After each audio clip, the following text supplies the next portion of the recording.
Hello everyone, welcome back to our new video. So we tap the FaceApp icon, the screen flashes and then nothing, just a blank or a black void. You can't see any interface, no filters, no photos, just darkness.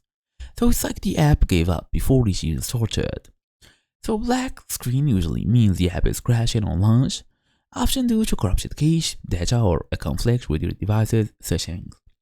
So the good news is that this almost always fixable. Don't delete all your carefully edited photos just yet.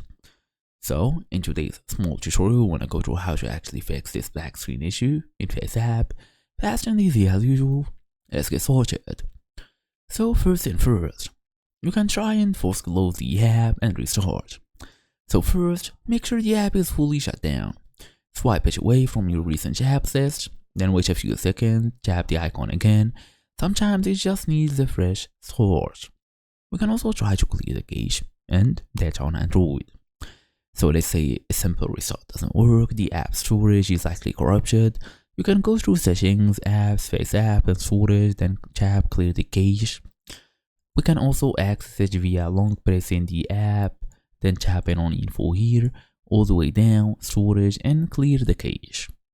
But if that doesn't work, tap clear data as well. You will have to log in again, but your Pro subscription will automatically restore. Then delete and reinstall on iPhone since you can't really access the cache. On iPhone, you cannot clear the cache directly. You need to do a clean wipe. Press and hold the FaceApp icon, tap remove app, delete the app and reinstall it again. So that's the idea. Thank you all for watching. I'll see you in the next video.